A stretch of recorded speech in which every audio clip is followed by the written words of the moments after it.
Clara Weston buried her last chicken at dawn, her frozen fingers clawing through ice-hardened ground, while 7 hungry children watched from the cabin window. 8 months since her husband's grave joined this soil. Now even the animals were giving up on them. That's when she heard the gunshot. Then another. Then a man's scream that cut through the Wyoming winter like a blade. She didn't know it yet, but the dying stranger bleeding in her wheat field would change everything if she could keep him alive long enough. Before we continue, tell us where you're watching from in the comments.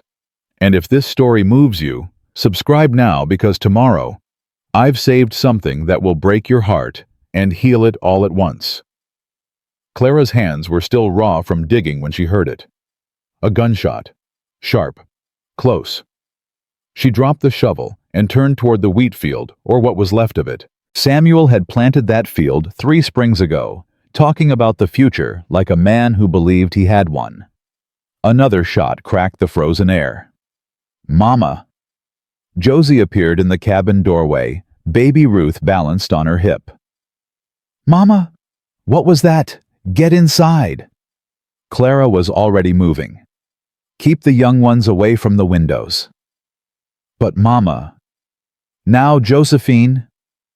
Her oldest daughter's jaw tightened that stubborn set Clara recognized from her own reflection, but she obeyed. At 14, Josie had learned that arguing with her mother wasted precious time. Clara grabbed Samuel's old rifle from behind the rain barrel.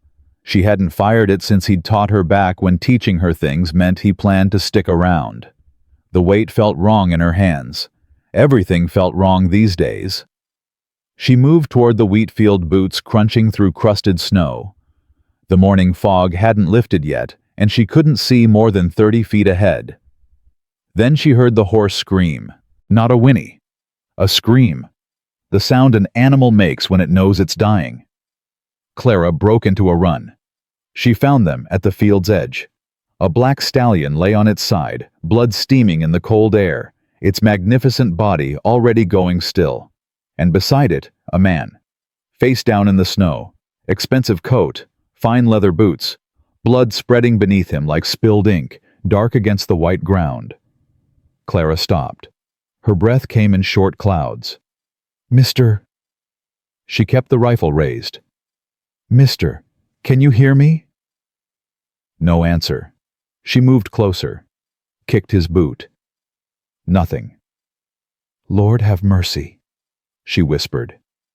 She knelt beside him, her knees soaking through her threadbare dress. Her fingers found his neck there. A pulse, weak as a newborn kitten, but there. She rolled him over.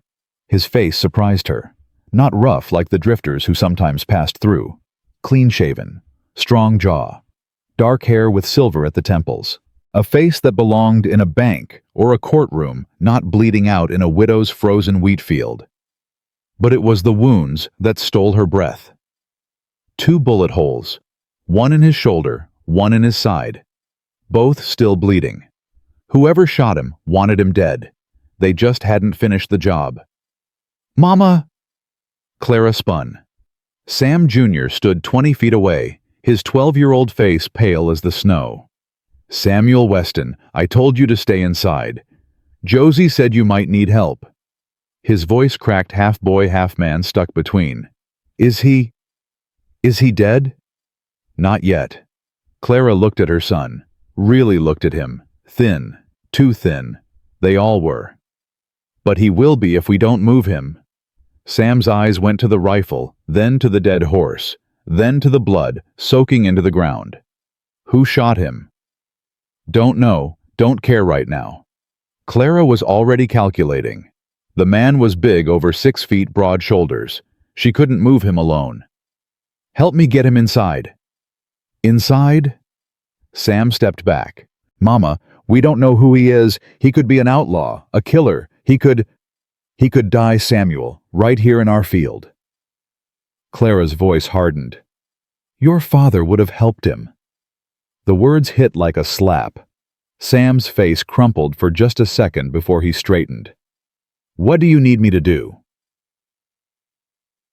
It took them nearly an hour to drag the stranger to the cabin. He was heavier than he looked. Dead weight, no, not dead, Clara reminded herself. Not dead yet. Every few minutes, she checked his breath. Still there. Barely. Josie met them at the door, her face a storm of questions she knew better than to ask. Behind her, the younger children crowded Maddie with her serious 10-year-old eyes. 8-year-old Will, trying to peer around his sisters, little Grace clutching her rag doll, and Tommy hiding behind Grace's skirt. Even baby Ruth had stopped fussing, as if she sensed something important was happening. "Clear the table," Clara ordered. "The table?" Josie's voice pitched high. "Mama, we eat there." "Not tonight, we don't. Move." Josie handed Ruth to Maddie and swept their meager breakfast things aside, 3 tin plates, a pot of watered-down oats they'd been stretching for 2 days. The children watched as Clara and Sam hefted the stranger onto the wooden surface. "He's bleeding everywhere," Will said, fascinated rather than afraid. "We'll take Tommy and Grace to the loft, now. But I want to see William." The boy grabbed his younger siblings and herded them toward the ladder. Clara heard their footsteps overhead, then the creak of floorboards as they settled in to eavesdrop. She'd deal with that later. "Josie, get my sewing kit. Maddie, put water on to boil. Sam..." She looked at her eldest son. "There's a saddlebag on that dead horse. Bring it to me." "But Mama, it's not ours." "It belongs to this man. If he lives, we'll give it back. If he doesn't..." She didn't finish. "Go." Sam went. Clara cut away the stranger's shirt. Josie made a small sound when she saw the wounds, the angry red flesh, the dark holes still seeping blood. "Is he gonna die, Mama?" Maddie asked from the stove, her voice steady in that unsettling way of hers. Maddie had been the one to find Samuel after the horse threw him. She'd seen death up close, too close for a 10-year-old. "Not if I can help it." Clara had nursed her husband's wounds a dozen times. Farming was dangerous work, but she'd never dealt with bullet holes. She thought of the war her father had fought in, the stories he'd told about army doctors who saved men who should have died. "The bullet's still in his side," she said mostly to herself. "The shoulder one went clean through." "What does that mean?" Josie asked. "It means I need to cut him open and find it." Josie went pale. But she didn't run. That's my girl, Clara thought. That's my brave girl. The surgery, if you could call it that, took 2 hours. Clara used her sewing needle sterilized in the fire.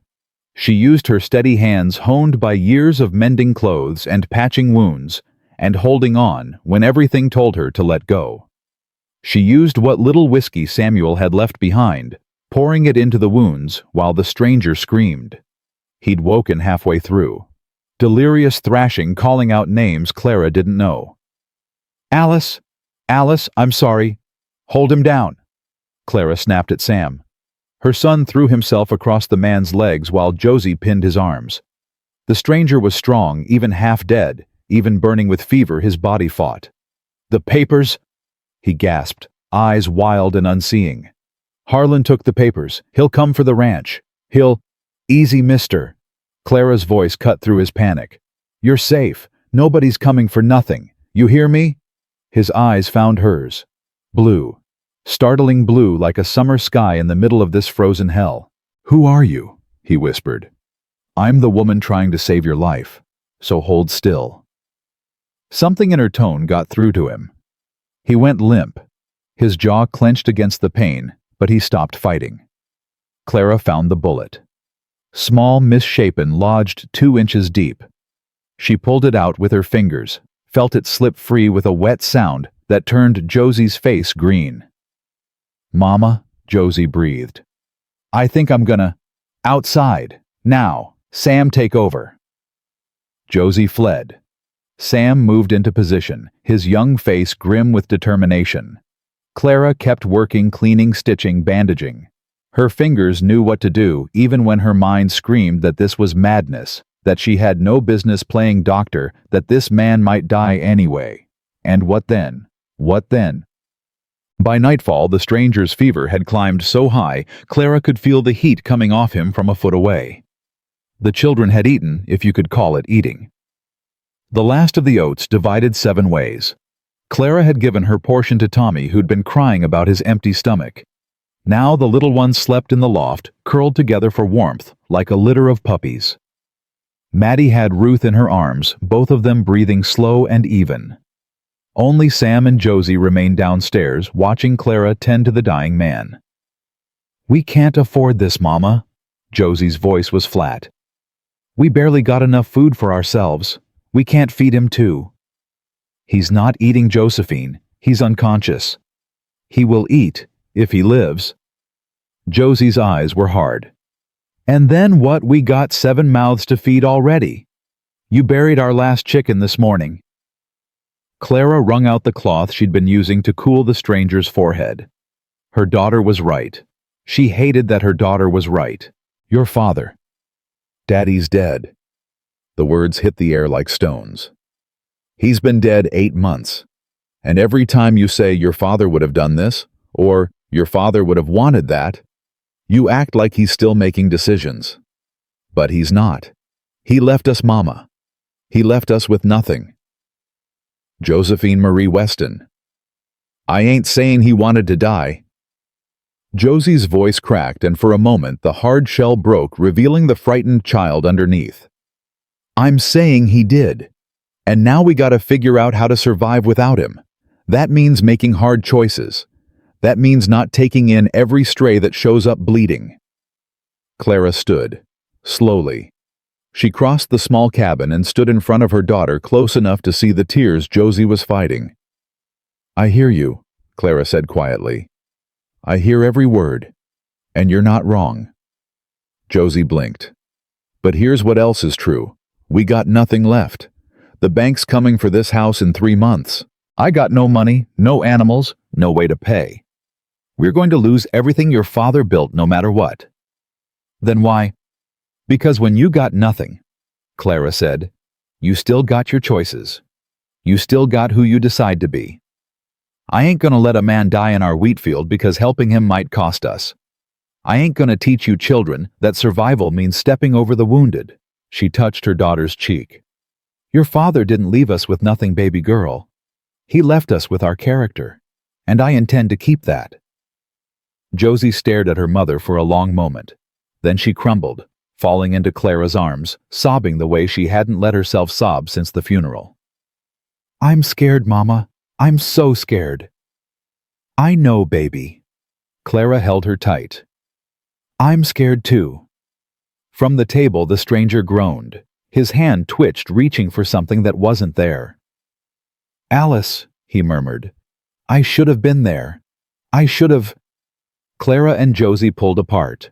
Sam, who'd been quiet through the whole exchange, finally spoke. "Who do you think Alice is?" Clara looked at the stranger, at his fine clothes, his strong face, the silver pocket watch that had fallen from his vest during the surgery. She picked it up, opened it. An inscription inside. "To Nate, with all my love, forever. Alice." "I think," Clara said slowly, "Alice is someone he lost." The stranger's fever raged through the night. Clara stayed by his side, cooling his forehead, dripping water between his cracked lips, listening to his rambling confessions. "The ranch. Harlan wants the ranch. Killed Alice. Killed my baby. Won't let him." She pieced together fragments. A ranch. Someone named Harlan. A wife named Alice who'd died. A baby who'd never lived. And running through it all, a grief so raw, it made Clara's own widowhood feel almost bearable. Dawn came gray and cold. Clara had dozed in the chair beside the table, jerking awake every time the stranger's breathing changed. Now, morning light crept through the gaps in the walls. Gaps Samuel had meant to fix last spring before the horse threw him before the world ended. She checked the stranger's forehead. Cool. Clara's breath caught. She checked again. The fever had broken. "Mama!" Sam appeared at the loft ladder, rubbing sleep from his eyes. "Is he?" "He's gonna live." She didn't know how she knew, but she knew. Something had shifted in the night. Death had come knocking, and this man had chosen not to answer. As if hearing her thoughts, the stranger's eyes opened. That shocking blue again. Clear now, not clouded with fever. He stared at the ceiling for a long moment, then slowly turned his head toward Clara. "Where am I?" "Weston Homestead.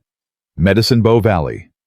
"How—" He tried to sit up, gasped, and fell back. "How did I get here?" "My son and I dragged you half a mile through the snow." Clara's voice was matter-of-fact. "You're welcome." A ghost of a smile crossed his face, then vanished as pain clearly hit. "The men who shot me. Ain't seen nobody but you. My horse. Dead. I'm sorry." He closed his eyes. Something crossed his face. Grief, guilt, resignation. When he opened them again, they were wet. His name was Solomon. Had him 12 years. "I'm sorry," Clara said again, and meant it. The stranger tried to take stock of himself, wincing as he discovered the bandages. "You did this, the surgery." "Wasn't nobody else." "The bullet." "Got it out. Cleaned the wound best I could. Whether you keep the arm is up to the Almighty now." He stared at her. Really looked at her the way folks rarely looked at widows in patched dresses with hungry children. "You saved my life." "Seems like." "Why?" Clara thought of Josie's words last night. The hard truth of them. The harder truth she had spoken in return. "Because I could," she said simply. "Because my husband would have done the same. Because my children were watching, and I wanted them to see that doing right ain't about what you get in return." The stranger was quiet for a long moment. Then, "I'm Nathaniel Dawson. Most folks call me Nate." "Clara Weston." "Mrs. Weston." "You should rest, Mr. Dawson. You lost a lot of blood. Talking can wait." "No." His hand caught hers, weak but urgent. "There are men looking for me. Dangerous men. If they come here, then we'll deal with them when they come. You don't understand. These men, they killed my wife. They killed my unborn child. They've been trying to take everything I have for 6 years. If they find out you helped me—" "Mr. Dawson?" Clara's voice was steel. "I got 7 children in this house. You think I don't know about protecting what's mine?" He studied her face. Whatever he saw there made something in his expression shift. "7, he repeated. 7.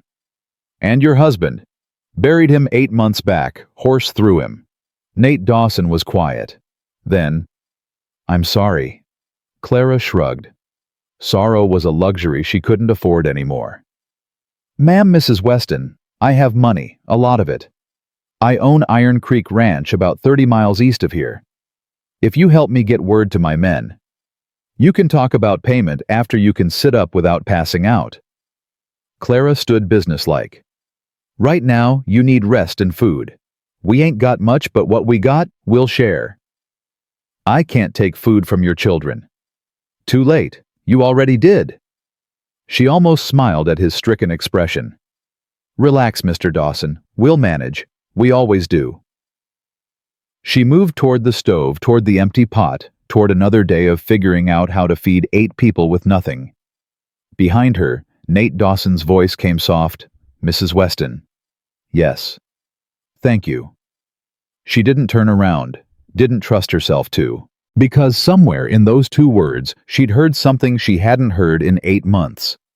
Hope. And hope was the most dangerous thing of all.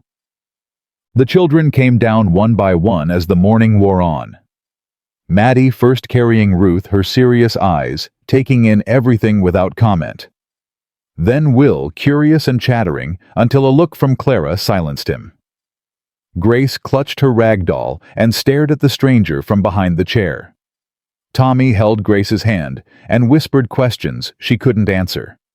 Last came Josie, her face still red from last night's tears, but her spine straight. "Children," Clara said formally. "This is Mr. Nathaniel Dawson. He's going to be staying with us while he heals up." "For how long?" Josie asked. "Long as it takes." Where's he gonna sleep? We'll figure it out. Is he a outlaw? Will demanded. Sam said he might be a outlaw. William? Well, he did.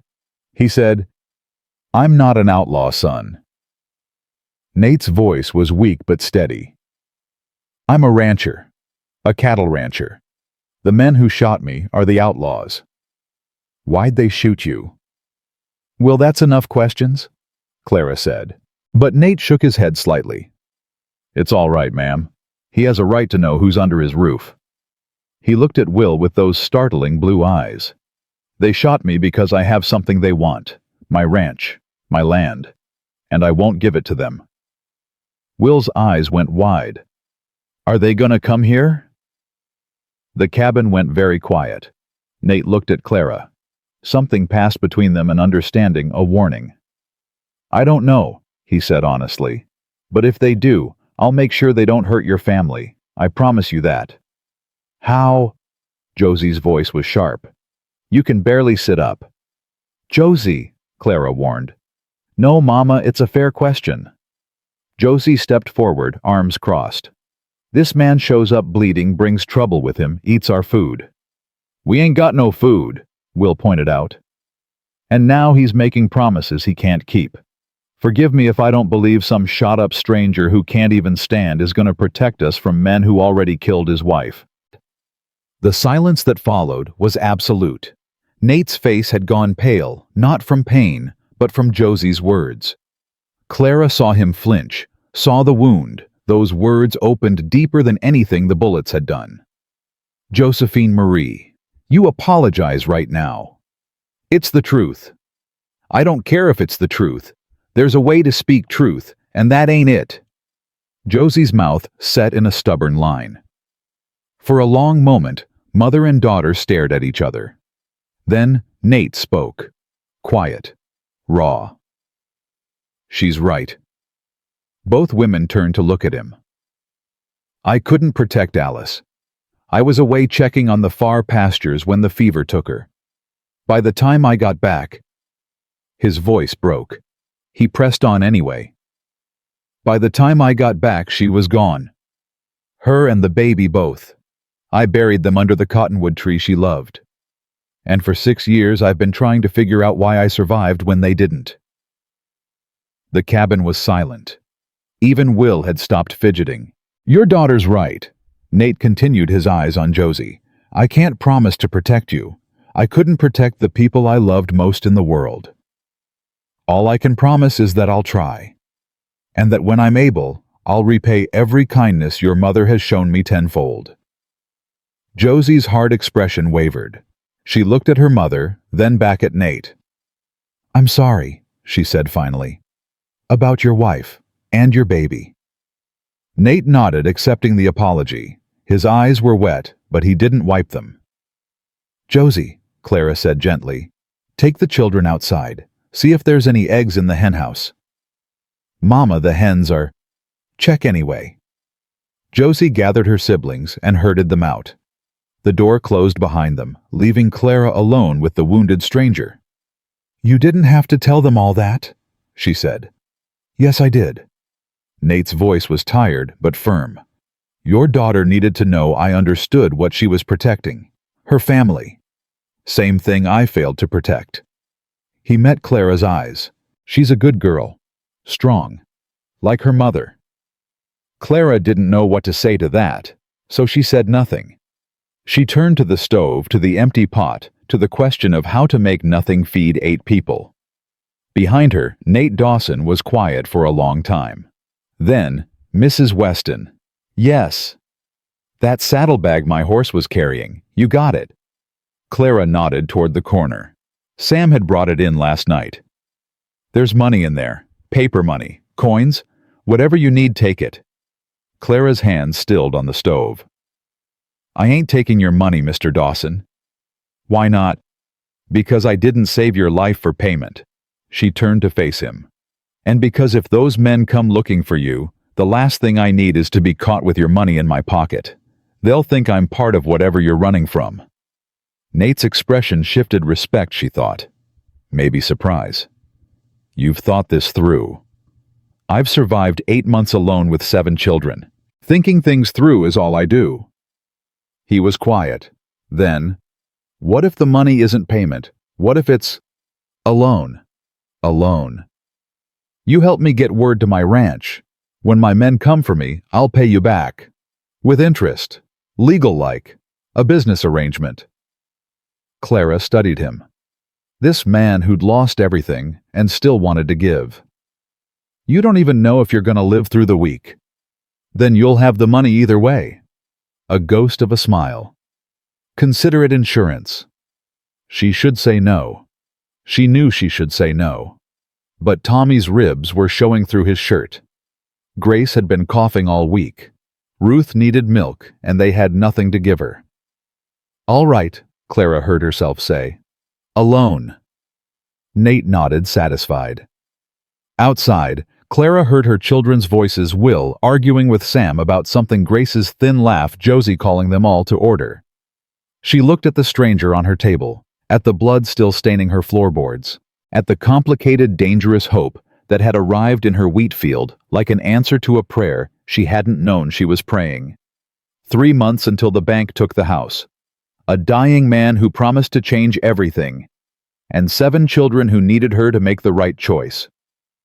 God help me, Clara thought, because I have no idea what I'm doing, but she'd figure it out. She always did. The money changed everything and nothing.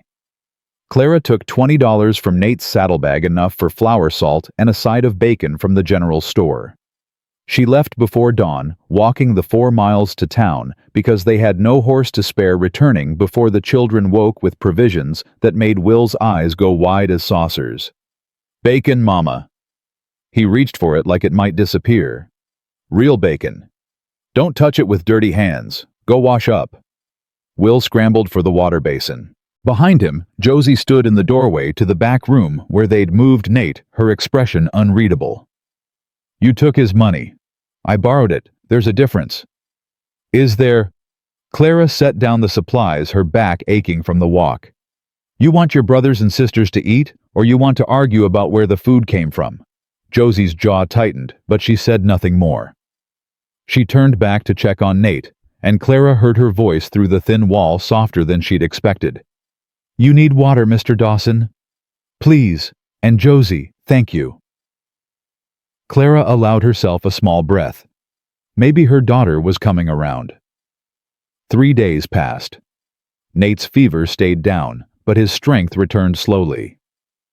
Clara changed his bandages twice a day, watching the wounds for signs of infection, finding none. The man had a constitution like iron, she decided, or maybe just too much stubbornness to die. You were a soldier, she said on the 3rd morning, unwrapping the bandage on his shoulder. These ain't your first bullet wounds. That obvious? I can count, Mr. Dawson. You got scars older than my marriage. He was quiet for a moment. Union Army. Captain. Served 3 years before Appomattox. My father fought too. 6th Iowa Infantry. Good men, the Iowa boys. Clara worked in silence, cleaning the wound with water she'd boiled with willow bark. Nate didn't flinch, though she knew it must have burned. The men who shot you, she said carefully. They'll come looking. Yes. When? Soon. Maybe today. Maybe tomorrow. He met her eyes. Victor Harlan doesn't give up easy. He's been trying to take Iron Creek for 6 years, since before Alice. He stopped. Since before Alice died. Nate nodded. He wanted to marry her once, back when her father owned the land. She chose me instead. Victor never forgave either of us. Clara's hands stilled on the bandage. He wanted your wife. Wanted her land. She just came with it far as he was concerned. Bitterness crept into Nate's voice. When she died, he thought I'd sell. A grieving widower, no children. What did I need all that land for? But I couldn't. It was all I had left of her. So he started taking it by force. Bought up the surrounding ranches, cut off my water rights, hired men to run off my cattle. Nate's jaw clenched. I gathered evidence. Every dirty deal, every bribe, every threat. Was taking it to the territorial marshal when his men caught up with me. The papers you were talking about in your fever. Gone. They took them. 6 years of work gone. He looked at her. But I'm still alive. That wasn't part of their plan. Clara finished the bandage and sat back. What happens when they find out you're here? They won't. Mr. Dawson. Nate, please. Nate. The name felt strange in her mouth, too familiar. You can barely stand. How exactly do you plan to keep them from finding you? I'll leave, as soon as I can ride. On what horse? That stopped him. We got one mule, Clara continued flatly. She's 20 years old and half blind. You ain't riding anywhere on Bessie. Then I'll walk. 30 miles in the snow, with 2 bullet holes. I won't put your family at risk. His voice hardened. I've already cost one family everything. I won't do it again. Something in his tone made Clara pause. The guilt there, the weight of it. That wasn't your fault, she said quietly. Alice, the baby. I wasn't there. Would it have made a difference? I don't know. His voice cracked. That's the worst part. I don't know. Clara recognized that particular flavor of grief. She'd tasted it herself, lying awake at night, wondering if she'd missed something, some sign that Samuel's horse was going lame, some reason to keep him home that morning. The night my husband died, she said, I'd asked him to fix the henhouse door. It had been sticking for weeks. He said he'd do it after he checked the back pasture. She looked at her hands. I think about that door every single day. If I'd just let it go. If I'd asked him to do it first. You can't think that way. Neither can you. Their eyes met. Something passed between them. Not attraction, not yet, but recognition. Two people who understood the specific loneliness of surviving when someone you loved didn't. Mama? Sam's voice shattered the moment. He burst through the door breathless. Riders coming, 3 of them, from the east. Clara was on her feet instantly. How far? Maybe 10 minutes out. I saw them from the ridge. Nate was already trying to rise. Help me up. You can't, Clara. His use of her first name stopped her. Those are Harlan's men. I know how they work. You need to hide me. Now. Clara's mind raced. The root cellar. It was the only place. Sam helped me get him downstairs. Josie. Her daughter appeared, baby Ruth on her hip. The younger children clustered behind her. Root cellar door. Move the rug. Mama, what? Now Josephine. They moved fast. Nate bit back groans as Sam and Clara half carried him across the cabin. The root cellar was cold and dark, barely big enough for a man his size to lie flat among the potato sacks and preserved jars. Don't make a sound, Clara ordered. No matter what you hear. Clara, promise me. I promise. She closed the door. Josie pulled the rug back over it. The children stood frozen, staring at their mother. Listen to me. Clara knelt, pulling them close. There are bad men coming. They might ask about a stranger. You ain't seen nobody. Understand? But Mama, that's lying, Grace whispered, clutching her doll. Sometimes lying protects the people we love. You remember that, Gracie. Some lies are holy. The sound of hoofbeats reached them. Close now. Josie, take the young ones to the loft. Keep Ruth quiet. Mama. Go. Josie went herding her siblings up the ladder with practiced efficiency. Only Sam remained standing beside his mother.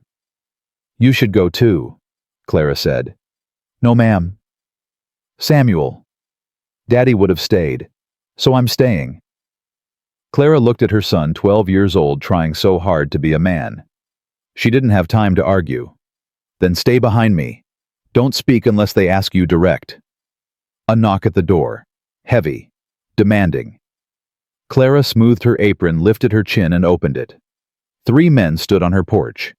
The one in front had a scar running from his eyebrow to his jaw, his eyes the color of dirty ice. Behind him, 2 others, younger, meaner hands resting on their gun belts. Afternoon, ma'am. The scarred man touched his hat, but there was no respect in the gesture. "Name's Colt Brenner. We're looking for a friend of ours. Ain't many friends passing through this time of year. This one's hard to miss. Tall fellow, dark hair. Might have been bleeding some." Clara kept her face blank. "Bleeding? Hunting accident." Brenner smiled, showing yellow teeth. "We're real worried about him." "Well, I'm sorry to hear that, Mr. Brenner, but I ain't seen nobody matching that description. We don't get many visitors out here." Brenner's eyes moved past her, scanning the cabin. "Awful big place for a woman alone." "I ain't alone. I got my son here and 6 more children besides." "No husband. Buried him last spring." "Shame." Brenner didn't sound like he meant it. "Mind if we look around? Just to be thorough." Clara felt Sam tense beside her. She put a hand on his arm. "Actually, I do mind, Mr. Brenner. I got young children in this house, and I don't allow strange men near them." Brenner's smile faded. "Ma'am, I'm trying to be polite here. And I appreciate that, but the answer's still no." Clara stepped forward, filling the doorway. "Now, if you'll excuse me, I got supper to prepare." One of the younger men stepped forward. "Listen here, woman. Easy pike." Brenner raised a hand. "The lady said she ain't seen our friend. I believe her." He turned back to Clara, and something in his eyes made her blood run cold. "But if you do happen to see a wounded man wandering around, well, I'd surely appreciate you sending word. There's a reward, $500. Clara's heart hammered, but she kept her voice steady. "I'll keep that in mind." "You do that." Brenner touched his hat again. "Have a good evening, ma'am. You and your children." The way he said it made Clara's skin crawl. She watched them ride away, standing in the doorway, until they were specks on the horizon. Only then did she close the door and sag against it, her legs suddenly weak. "Mama," Sam's voice was shaky. "Did we do the right thing?" Clara thought about the man hiding under her floor, the danger he'd brought to her door, the money that had put food in her children's bellies. "I don't know, baby," she said honestly. "But it's done now." She moved to the rug and pulled it back, revealing the root cellar door. When she opened it, Nate Dawson looked up at her from the darkness, his face gray with pain, but his eyes sharp with gratitude. "They're gone. For now." He reached up, and Clara helped him climb out Sam, supporting his other side. Once he was settled back in the chair, Nate looked at her for a long moment. "You could have turned me in. $500 would solve a lot of problems. It would create more. Most people wouldn't see it that way." "I ain't most people, Mr. Dawson." "Nate," he corrected again, softer this time. The children came down from the loft, Will bursting with questions, Grace still clutching her doll Tommy hiding behind Maddie. Even Josie looked shaken, though she tried to hide it. "Are the bad men gone?" Grace whispered. "They're gone, baby." "Are they coming back?" Clara looked at Nate. He met her eyes, and she saw the truth there. "Maybe," she said, "but we'll be ready if they do." That night, after the children had gone to bed, Clara sat across from Nate in the dim lamplight. His color was better, and he'd managed to sit upright for most of the day, but she could see the exhaustion etched in his face. "Tell me about Iron Creek," she said. "Why?" "Because if those men come back, I need to know what I'm protecting." Nate was quiet for a moment. Then he began to talk. He told her about building the ranch from nothing, buying the land with his army pay and his father's small inheritance. About Alice, the rancher's daughter, who'd laughed at his ambitions and then helped him achieve them. About the house they'd built together, the cattle they'd raised, the future they'd planned. "We were going to have a big family," he said, his voice rough. "Alice wanted at least 6 children. Said the house was too quiet with just the 2 of us." Clara thought of her own noisy cabin. 7 children climbing over each other, fighting for space, demanding attention. "It ain't quiet," she said. "I can promise you that." A ghost of a smile crossed his face. "No, I don't imagine it is." "You never remarried." "Couldn't." He shook his head. Tried courting once about 2 years after. Nice woman from Laramie, but every time I looked at her, I saw Alice. It wasn't fair to either of us. And now, Nate looked at her, really looked the way he had that first morning when he'd woken to find her face hovering over his. Now I'm sitting in a stranger's cabin eating her food, putting her family in danger, and wondering how I got so far from the man I used to be.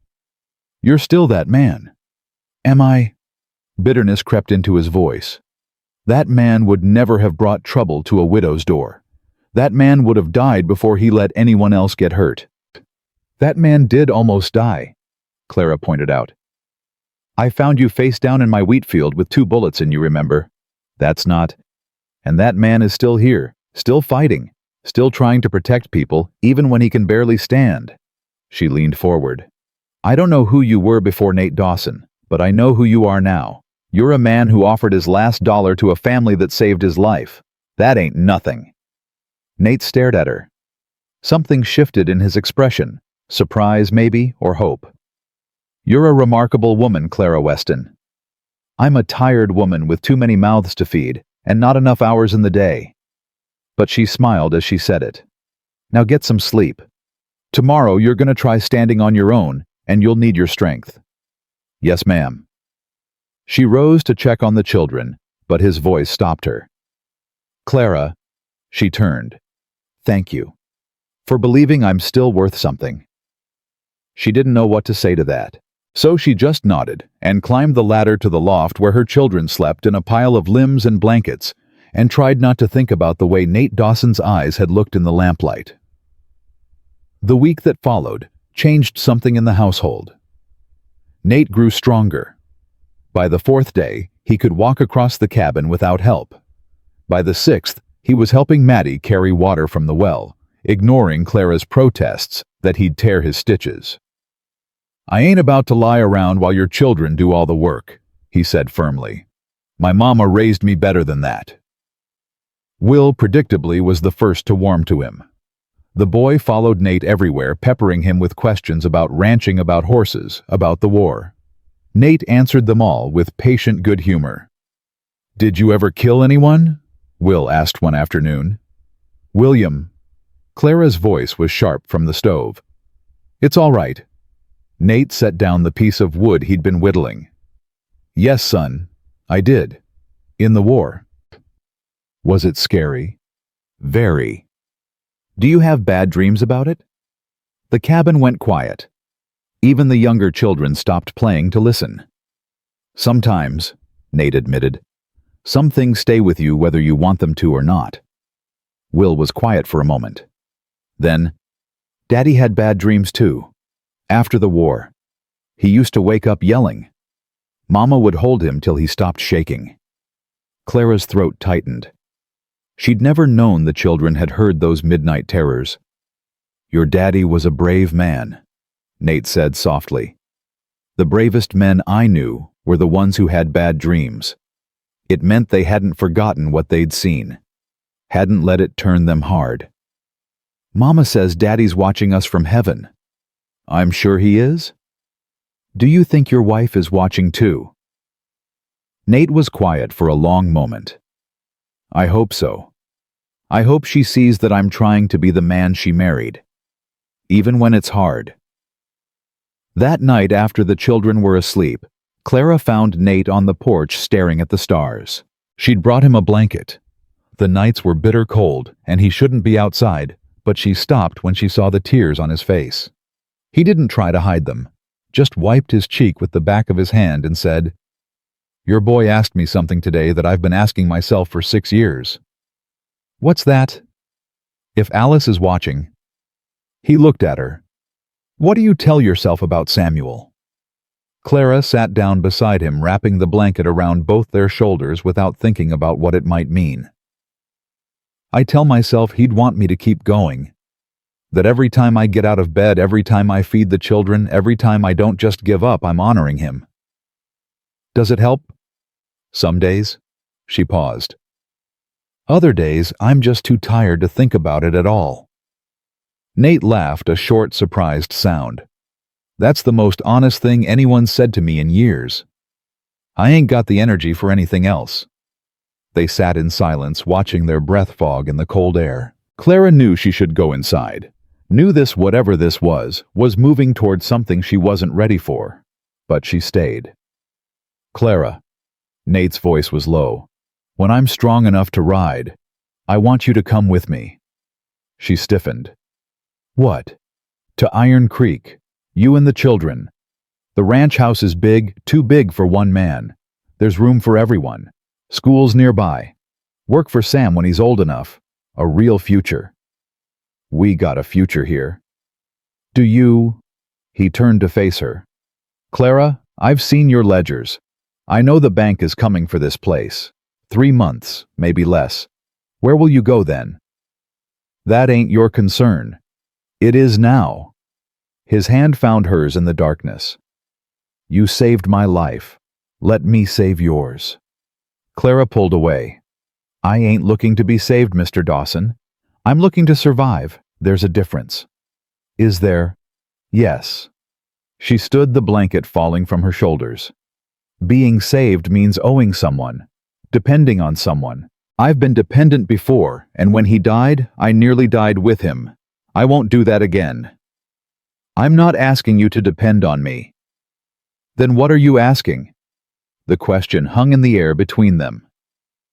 Nate looked up at her, his expression raw and open in a way that made her heart ache. "I'm asking for a chance, to help you, to be something. I don't know what yet, but something more than a stranger bleeding on your table." Clara felt the tears pressing behind her eyes. She wouldn't let them fall. "You're already more than that," she said quietly. "But I can't make promises I ain't sure I can keep. I got 7 children who depend on me. I can't afford to get this wrong." "I know." "Do you?" "I lost everything once, Clara. My wife, my child, my faith in myself." He stood slowly, wincing at the pull of his wounds. "I won't ask you to risk more than you're willing to give. But I need you to know what I'm offering isn't charity. It isn't pity. It's partnership. Partnership. Equals, working together, building something new from what we've both lost." Clara stared at him, this man who'd stumbled into her life bleeding and broken, who'd brought danger to her door and hope to her children's eyes. "I need time," she said finally. "Take all the time you need." Nate stepped closer. "I ain't going anywhere." The cabin door creaked. They both turned to find Josie standing there, Ruth in her arms, her expression unreadable. "Baby's hungry, Mama. I tried to settle her, but she won't take the bottle." Clara moved toward her daughter, grateful for the interruption. "I'll take her. Go on back to bed." But Josie didn't move. Her eyes went from Clara to Nate and back again. "What's going on out here?" "Nothing. Just talking." Didn't look like nothing. Clara took the baby from her daughter's arms. "Josephine, bed, now." Josie's jaw set in that stubborn way, but she turned and went back inside. Clara heard her footsteps on the loft ladder, then silence. "She doesn't trust me," Nate said. "She doesn't trust anyone." Clara held Ruth close, feeling the baby's warm weight against her chest. "Her daddy died. Her whole world fell apart. She's protecting herself the only way she knows how." "I understand that. I know you do." Clara looked at him one last time. "Good night, Nate." "Good night, Clara." She went inside, closing the door behind her, and didn't look back, but she felt his eyes on her anyway. And God help her, she didn't want him to stop looking. The Riders came back 2 weeks later. Clara was hanging laundry when she saw the dust cloud on the horizon, not 3 men this time, but 5. And leading them, a figure she didn't recognize. Older, better dressed, riding a horse that cost more than her entire homestead. "Sam," she called. "Get everyone inside, now." They moved fast, the drill familiar by now. Nate went to the root cellar without protest. He'd been practicing making the descent smoother each time. The children scattered to their positions. But when Clara opened the door, she knew immediately that this time was different. The man on the expensive horse dismounted slowly, removing his gloves with deliberate care. He was perhaps 60, silver-haired, with the bearing of a man who'd never been denied anything in his life. "Mrs. Weston, I presume." His voice was cultured, polished, wrong. "And you are—" "Victor Harlan." He smiled, and it didn't reach his eyes. "I believe you have something that belongs to me." Clara didn't flinch. "I don't know what you're talking about, Mr. Harlan." "Please, Mrs. Weston, don't insult my intelligence." Victor Harlan stepped closer, his polished boots crunching on the frozen ground. "Nathaniel Dawson was shot 2 miles from your property. His horse was found dead in your wheat field. My men visited you 2 weeks ago, and you lied to their faces." "I didn't lie. I said I hadn't seen a wounded stranger, and I hadn't." Clara's voice stayed steady. "I'd found him by then. He wasn't a stranger anymore." Harlan's smile widened. "Ah, honesty. How refreshing." Behind him, his men shifted. Brenner was among them, his scarred face twisted with satisfaction. "Where is he?" "Gone." "Gone where?" "Don't know. Don't care." Clara crossed her arms. "He healed up enough to ride and left 3 days ago. Said something about Laramie." "Laramie." Harlan turned the word over like he was tasting it. "And he just left, without paying his debt to the woman who saved his life." "Some men don't have honor, Mr. Harlan. I'm sure you know the type." Something flickered in Harlan's eyes. Anger, maybe, or respect. "Search the property," he said without turning around. "Now wait just a minute." "Mrs. Weston?" Harlan raised a hand. "I admire your courage, truly, but I've been chasing Nathaniel Dawson for 6 years.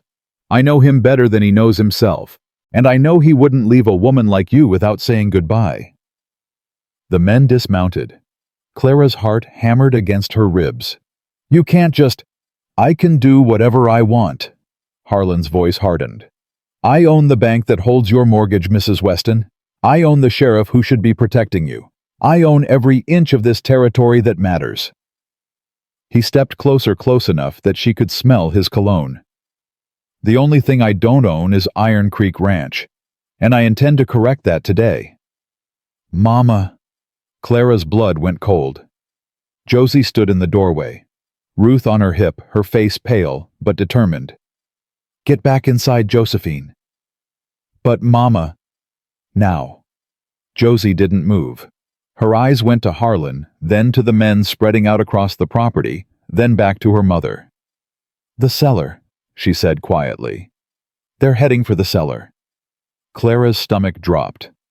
"Well, well." Harlan smiled. "Thank you, young lady." He snapped his fingers. 2 of his men changed direction, heading for the cabin's side entrance. Clara moved without thinking.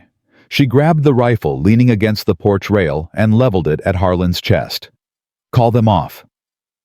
The yard went still. Harlan's men froze, hands hovering over their holsters. "Mrs. Weston."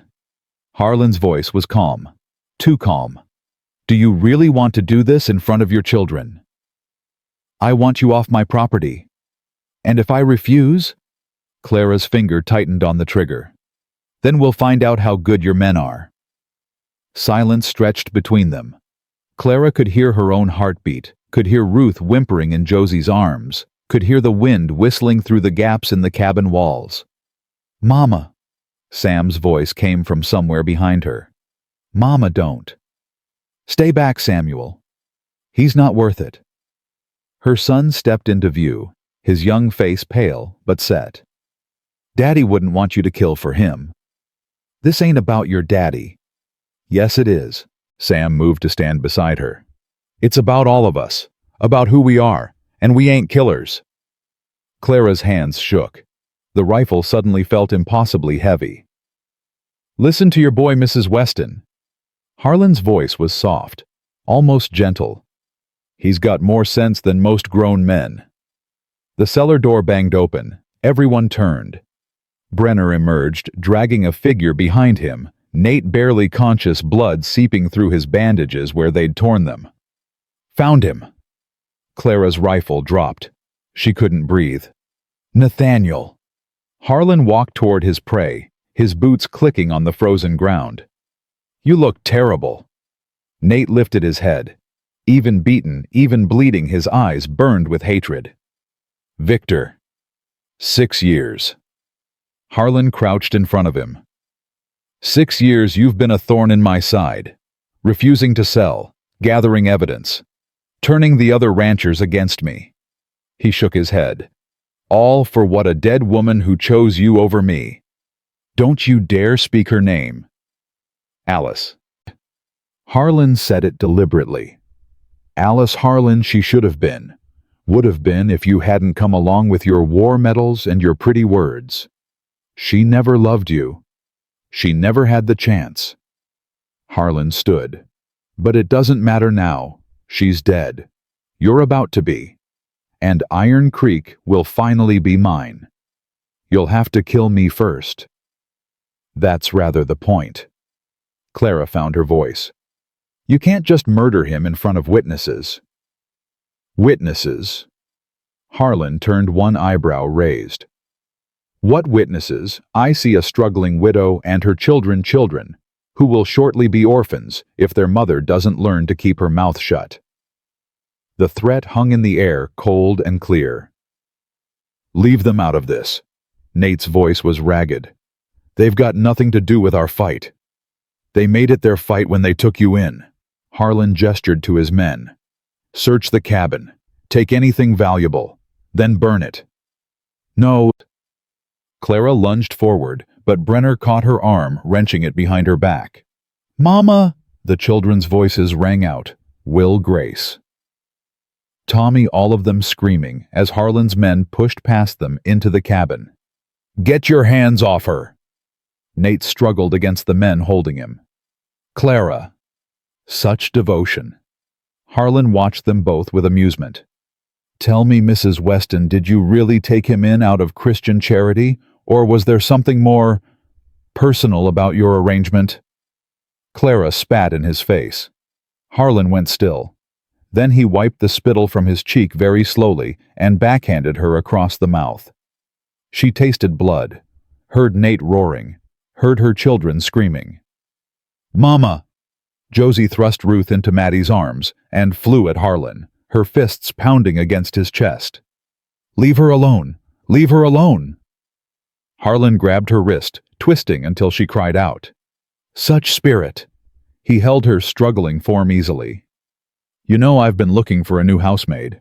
Something to replace the one Brenner broke last month. Perhaps you'd like the position? Let her go. Clara's voice shook with rage. She's 14 years old. Old enough. Harlan's smile made Clara's skin crawl.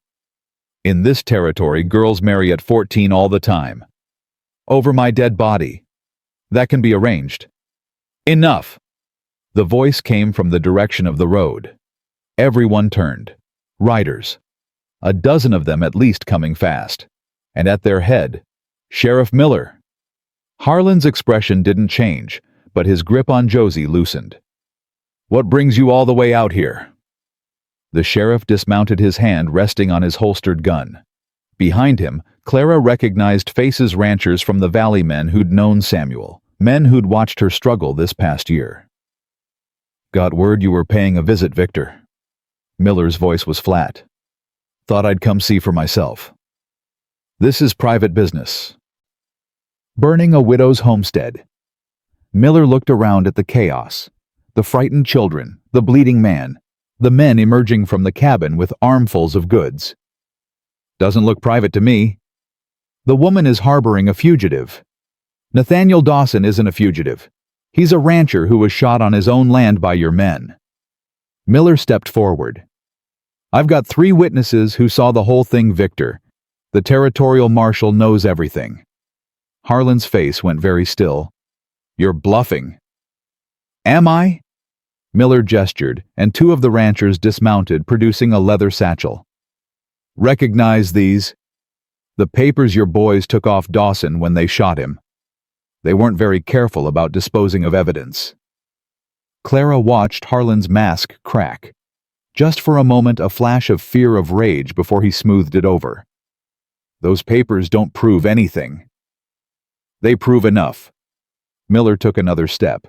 Victor Harlan, I'm placing you under arrest for attempted murder, cattle theft, and conspiracy to defraud the territorial government. You can't arrest me. I own you. You owned me. Miller's voice hardened. But there are some things even I won't stomach. Threatening children, burning homesteads. That's where I draw the line. Harlan's men shifted uneasily. Brenner's hand moved toward his gun, but the ranchers behind Miller were faster, a dozen rifles raised, aimed ready. Don't be stupid, Colt, Miller said without looking. You're outgunned and outmanned. For a long moment, no one moved. Then Brenner's hand dropped to his side. Smart choice. Miller nodded to his deputies. Take them all in. We'll sort out the charges in Laramie. The next few minutes were chaos. Harlan's men were disarmed, bound, loaded onto horses. Harlan himself said nothing as they shackled his wrists. Just stared at Clara with an expression that promised this wasn't over. Then they were gone. Clara stood in her ransacked yard, blood still trickling from her split lip, watching the dust settle. Mama! Will's small voice broke the silence. Is it over? She knelt and pulled him close, feeling the others cluster around her. Grace, Tommy. Maddie with Ruth, Sam, standing tall, despite his shaking hands. Yeah, baby. Her voice cracked. It's over. Clara. She looked up. Nate had pushed himself to his feet, swaying but upright. His face was battered, his bandages soaked with fresh blood, but his eyes were looking at her like she was the only thing in the world worth seeing. You're hurt, she said. So are you. I'll live. So will I. He limped toward her each step, clearly costing him. Thanks to you. Thanks to Sheriff Miller. Miller got here because of you. Nate stopped in front of her, close enough to touch. He told me you sent word to him the day after Harlan's men first came. Told him everything. Asked him to investigate. Clara felt her cheeks warm. I didn't know if he'd come. But you tried. You put yourself at risk, your children at risk for a stranger. You ain't a stranger anymore. Nate reached out his thumb, brushing gently across her split lip. She winced but didn't pull away. No, he said softly. I'm not. The children were watching. Clara could feel their eyes on her, curious, hopeful, scared. Mr. Dawson needs his bandages changed, she said, stepping back. Josie helped me get him inside. Mama. Now Josephine. They helped him to the cabin, laid him on the table like that first night. The children hovered, watching Clara work with the same focused intensity she'd shown before. But everything was different now. You should have told me, Nate said quietly as she cleaned his wounds. About contacting Miller. Would you have let me if I had... No. Then that's why I didn't tell you. He was quiet for a moment. You're a stubborn woman, Clara Weston. Been called worse. I'm starting to think it's a compliment. She met his eyes, held them. You saved my daughter. What? When Harlan grabbed Josie, you tried to get to her. Even bleeding, even half dead, you tried to protect my child. Of course I did. Why? The question hung between them. Nate looked at her for a long moment, then at the children gathered around the cabin, Will peering through the window, Maddie rocking Ruth, Sam standing guard at the door. Because they're yours, he said simply. And you're everything, Clara. You and these kids. You're what I forgot existed. Clara's hands stilled on his bandages. Nate. I know you need time. I know you're scared. I'm scared too. His hand found hers. But I'm done running from things that scare me. I've been running for 6 years and it almost got me killed. It almost got you killed. What are you saying? I'm saying. He took a breath. I'm saying that when I'm healed, I'm going back to Iron Creek. And I'm asking you again, come with me. You and all 7 of your children. Nate? Not as charity, not as debt, as family. The word hit Clara like a physical blow. Family, she repeated. I know it's fast. I know we barely know each other. But I also know... His voice cracked. I know that when Harlan threatened you, I wanted to tear him apart with my bare hands. I know that your children have started to feel like mine. I know that every morning I wake up in this cabin, I don't want to be anywhere else. Tears burned Clara's eyes. She blinked them back. I can't promise anything. I'm not asking for promises. I'm asking for a chance. Mama. Josie's voice came from the doorway. Clara turned to find her daughter standing there, Ruth asleep in her arms. Can I talk to you outside? Clara looked at Nate, then followed Josie onto the porch. The other children had gathered there too, all 6 of them, even Tommy, who usually ran from difficult conversations. What is it? Josie looked at her siblings. Some silent communication passed between them. We talked, Josie said. While you were inside, about what Mr. Dawson said. You were listening. We're always listening, Mama. A ghost of a smile crossed Josie's face. This cabin ain't exactly private. Clara felt her cheeks warm. And, we want you to say yes. Clara stared at her daughter. What? We want you to say yes, Sam repeated, stepping forward. To going with him. To Iron Creek. Children. Hear us out, Mama. Josie's voice was steady. I know I've been hard on him. I didn't trust him when he came. Didn't want him here. But, she swallowed. But he's not trying to replace Daddy. He told me that. The day you went to town for supplies, we talked. He said Daddy sounded like a good man, Will piped up. Said he wished he could have known him. He taught me how to whittle, Tommy added shyly. Like Daddy used to. Clara's throat tightened.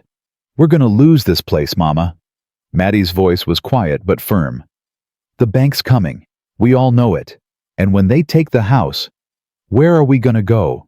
I'll figure something out. You always say that. Josie's eyes were wet. And you always do. But Mama, you shouldn't have to do it alone. Daddy wouldn't want you to do it alone. Your father loved you. Josie stepped forward, taking Clara's hands. He loved you so much, it hurt to watch sometimes. And he'd want you to be happy. He'd want us to be safe. She squeezed. Mr. Dawson can give us that, if you let him. Clara looked at her children, all 7 of them, from 14-year-old Josie down to baby Ruth, sleeping in her sister's arms. They were thin and worn and carrying burdens no child should carry. But they were looking at her with hope. Real hope. The kind she hadn't seen since the day they buried their father. He wants to adopt you, she heard herself say. All of you. Make you legally his.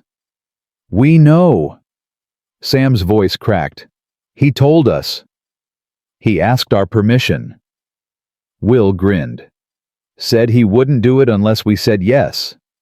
And we said yes, Mama. Grace's small voice piped up. We said yes. Clara couldn't speak. The tears she'd been holding back finally fell. Josie pulled her close, and then they were all there, all 7 of her children wrapped around her, holding her up when her legs wanted to give out. Go tell him, Mama, Josie whispered. Go tell him yes. Clara pulled back, wiped her eyes, looked at her children one more time. Then she walked back into the cabin. Nate was still on the table watching the door. When she came in, he tried to push himself up. Clara, hush. She moved to his side. The children and I talked. And she looked at this man, this wounded, broken, hopeful man who'd stumbled into her life, and somehow become essential to it. And I'm done being scared too. His breath caught. Clara, I ain't promising forever. I ain't promising easy, but I'm promising to try. She took his hand. We'll come with you, me and the children. We'll come to Iron Creek. Nate's eyes filled with tears. He pulled her down, wrapping his arms around her despite the pain it must have cost him. Thank you, he whispered into her hair. Thank you. The cabin door burst open. All 7 children tumbled in, unable to wait any longer. Did she say yes? Will demanded. She said yes. Nate's voice was hoarse with emotion. She said yes. The children erupted into cheers. They piled onto the table surrounding Clara and Nate, a tangle of arms and legs and happy tears. Does this mean I can have my own horse? Will asked. William, Clara and Josie said together. But Nate laughed a real laugh, full and warm and alive. Yeah, son, he said. Yeah, you can have your own horse. That night, with the children asleep in the loft and the fire burning low, Clara sat beside Nate's makeshift bed. His fever was down, his wounds clean, his breathing steady. When did you talk to them? She asked quietly. About adoption. The day before Harlan came, while you were at the well. Nate's hand found hers in the darkness. I wanted them to know I wasn't trying to steal their mother. I was trying to join their family. You should have told me. They asked me not to. Said they wanted to think about it first. Make sure they all agreed. Clara shook her head. My children keeping secrets. They learned from the best. She almost smiled. Almost. Nate, I need you to understand something. Anything. Samuel was my first love. He gave me 7 children and 10 years of happiness. I'll never stop loving him. I would never ask you to. Let me finish. Clara's voice trembled. I'll never stop loving him. But I've learned something these past weeks. The heart doesn't run out of room. It just makes more. Nate was quiet for a long moment. Alice used to say something like that, he said finally. She said love wasn't a candle that gets smaller when you light another one. It's a fire that grows bigger. She sounds wise. She was. You would have liked her. Maybe. Clara leaned down, pressing her forehead to his. But I think she'd want you to be happy too. I think so too. They stayed like that for a long time, breathing together in the darkness. 2 broken people finding their way towards something whole. Outside, the wind howled across the frozen prairie. But inside, the little cabin, something warm had begun to grow. Something that felt against all odds, like hope. 3 weeks later, Nate could finally ride without Clara worrying he'd fall off his horse. The Iron Creek men had come for him the day after Harlan's arrest. 15 loyal ranch hands, who'd been searching every homestead between Laramie and Medicine Bow. They'd brought fresh horses' supplies and news that made Nate's jaw tighten. Harlan's lawyers are already working on bail, his foreman Jake reported. Judge in Laramie owes him favors. How long? Maybe a month. Maybe less. Nate had looked at Clara then, and she'd seen the calculation in his eyes. We need to move faster, he'd said. Now they were loading the last of their possessions into the wagon Jake had brought. It wasn't much. Clara was surprised how little a family of 8 could accumulate when poverty stripped everything to essentials. This everything? Sam asked, tying down a bundle of quilts. That's everything. Clara took one last look at the cabin. At the door, Samuel had built the window he'd installed so she could watch the children play the porch where he'd proposed to her on a summer evening that felt like another lifetime. Mama. Josie touched her arm. You okay? Yeah. Clara blinked hard. Just saying goodbye? We can come back, visit sometimes. No, baby. When we leave, we leave. Clara turned away from the cabin. Your daddy's buried here, but his memory's coming with us. That's what matters. They'd visited the grave that morning. all 9 of them standing in the frozen ground behind the cabin. Nate had hung back, giving them space, but Clara had called him forward.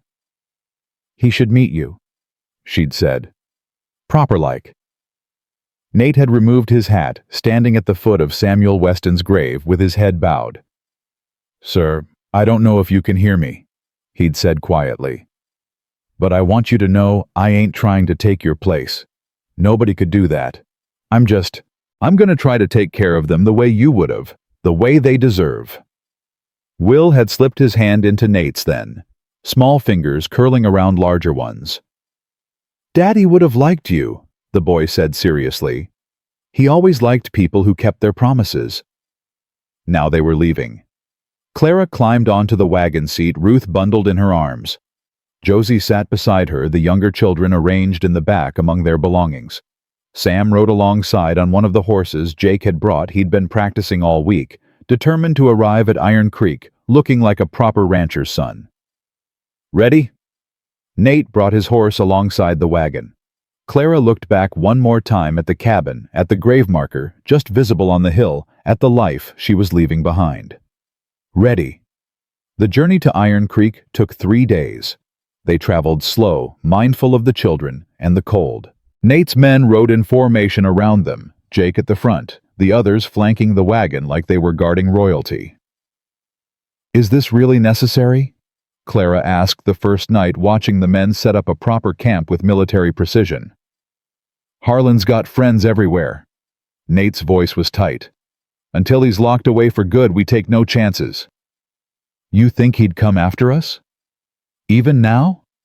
"I think Victor Harlan has never let anything stop him from getting what he wants." Nate met her eyes. "And right now what he wants is revenge." Clara pulled Ruth closer, suddenly cold despite the fire. That night she couldn't sleep. She lay in the wagon, listening to the wind and the distant howl of coyotes, thinking about what she was doing. Taking her children to a stranger's ranch, trusting a man she'd known less than 2 months, leaving everything familiar for a future she couldn't predict. "Can't sleep either?" Nate's voice came from beside the wagon. Clara pushed aside the canvas flap to find him sitting on a rock nearby, wrapped in a blanket. "Shouldn't you be resting? Your wounds are fine. Doc Miller checked them before we left." He patted the rock beside him. "Come sit with me, unless you're scared of the dark." "I ain't scared of nothing." Liar. She climbed down, careful not to wake Ruth, who was sleeping in Josie's arms. The cold hit her immediately, but she settled beside Nate anyway, letting him drape part of his blanket over her shoulders. "What are you scared of?" he asked quietly. "Getting there. Not fitting in." She paused. "Your people accepting us. They'll love you." "You don't know that." "I do." His arm came around her, pulling her closer. "They've watched me grieve for 6 years. Watched me turn into a ghost walking through my own house. When I told Jake I was bringing a family home," his voice cracked. He cried Clara. A 50-year-old ranch hand with hands like leather cried like a baby. "Why?" "Because they've been praying for something to bring me back to life, and then you came along and did it." Clara was quiet for a long moment. "I didn't do anything special." "You saved my life." "Anyone would have—" "No." Nate turned her face toward him. "Not anyone. Most people would have turned away a bleeding stranger, would have protected themselves and their children. But you didn't. You dragged me into your home, fed me your last food, lied to dangerous men to keep me safe." His thumb traced her cheekbone. "You're extraordinary, Clara Weston. The sooner you accept that, the happier we'll both be." She wanted to argue, wanted to list all the ways she was ordinary, unremarkable, just a tired widow trying to survive. But the way he was looking at her made the words stick in her throat. "Nate." "Yeah. What if I can't love you the way you deserve?" The question had been burning in her chest for days. She'd finally said it out loud. Nate was quiet for so long she thought she'd ruined everything. Then he laughed, a soft, surprised sound. Clara, I'm not asking you to love me. Not yet. Maybe not ever. Then what are you asking? I'm asking you to let me try. He pulled her closer. Let me earn your trust. Let me show you what I can be for you and those children. And if love comes? He shrugged. Then I'll count myself the luckiest man alive. If it doesn't, well, at least I'll know I tried. That's not fair to you. Let me decide what's fair to me. She looked at him. Really looked the way she hadn't let herself since that first morning when she'd found him bleeding in her wheat field. You're a good man, Nate Dawson. I'm trying to be. He pressed a kiss to her forehead. Now go get some sleep. We've got a long ride tomorrow. She went, but she didn't sleep, not for a long time. She lay in the wagon listening to the night sounds, feeling something warm and unfamiliar blooming in her chest. It felt, she realized with a start, like hope. Iron Creek Ranch appeared on the third day, like something out of a dream. Clara had expected big. Nate had said big. But nothing had prepared her for this. The sprawling main house with its wide porch. The massive barn, the bunkhouses and stables and outbuildings spreading across the valley like a small town. Holy! Sam caught himself just in time. I mean, wow! Language, Clara said automatically, but her heart wasn't in it. She was too busy staring. Welcome to Iron Creek. Nate's voice held something she hadn't heard before. Pride, yes, but also vulnerability, like he was showing her something precious and hoping she wouldn't laugh. It's beautiful, Josie breathed. It's huge, Will corrected. How many horses live here? About 40 right now. We raise them mostly. Sell to the army, to other ranchers. Nate guided his horse closer to the wagon. There's a pond out back that freezes solid in winter. Good for skating. And a creek that runs through the property, best fishing in the territory, or so I'm told. Can we fish? Tommy's small voice piped up. Daddy used to take us fishing. Anytime you want, son. The word slipped out easily, naturally. Clara watched Nate's face, saw the flicker of emotion he tried to hide. Tommy didn't seem to notice. He just grinned, the first real grin Clara had seen from him since Samuel died. The welcome they received was overwhelming. Every ranch hand, cook, and stable boy had lined up to greet them. Men removed their hats. Women curtsied. A gray-haired woman who introduced herself as Martha, the head housekeeper, burst into tears when she saw the children. "Oh, Mr. Dawson," she kept saying. "Oh, bless you, bless you." Martha's been with the ranch since before I was born, Nate explained quietly to Clara. She's been after me to remarry for years. Remarry, Clara's voice came out sharper than she intended. Nate went still. I mean, that is, I wasn't suggesting. He's been lonely. Martha appeared at Clara's elbow, beaming. So lonely it broke our hearts. And now look, a whole family. It's a miracle, that's what it is. Martha. Nate's face had gone red. Don't you Martha me Nathaniel Dawson. I've known you since you were in short pants. The housekeeper turned to Clara, her eyes shrewd but kind. He's a good man, Mrs. Weston. Stubborn as a mule, and twice as proud, but good. You could do worse. Martha. Clara couldn't help it. She laughed, a real laugh, the kind that came from deep in her belly, and surprised her with its warmth. I'll keep that in mind, Martha. Thank you. The housekeeper patted her arm, then turned to the children who were staring at the house like they'd never seen anything so grand. Now then, who's hungry? I've got fresh bread and butter in the kitchen, and I believe there might be some apple pie left over from yesterday. Pie? Will's eyes went round. Real apple pie. Real as rain, young man. Come on, all of you. Let's get you fed. The children followed her like ducklings after a mother duck. Even Josie, who'd been maintaining her suspicious distance, couldn't resist the promise of fresh food. Clara started to follow, but Nate caught her hand. There's something I need to show you first. He led her around the side of the house, past the kitchen garden dormant now in winter, and up a small hill. At the top stood a single cottonwood tree, bare branches reaching toward the gray sky. Beneath it, 2 headstones. Clara understood before he spoke. "Alice and the baby," she said quietly. Nate nodded. He stood before the graves with his hat in his hands, looking smaller than she'd ever seen him. "I come here most mornings. Talk to her about the ranch, the men, what's happening in town." His voice was rough. I wanted her to meet you." Clara's throat tightened. "Nate, I know it might seem strange, bringing you here before you've even seen the house, but I needed—" He stopped, struggling for words. "I needed her to know that I'm not forgetting, that I'll always love her, but that I'm ready to make room for something new." Clara stepped forward, slipping her hand into his. "Tell me about her." So he did. He told her about how Alice laughed loud and unladylike, the kind of laugh that made strangers turn and smile. About how she'd once punched a man who tried to cheat them on a cattle deal. About her terrible singing voice, and her worse cooking, and her absolute conviction that Nate was destined for greatness. "She believed in me when no one else did," he said. "When I came back from the war broken and angry, she saw something worth saving. She rebuilt me, Clara. Piece by piece." "She sounds remarkable." She was. Nate turned to face her. "And so are you. Different ways, but equally remarkable.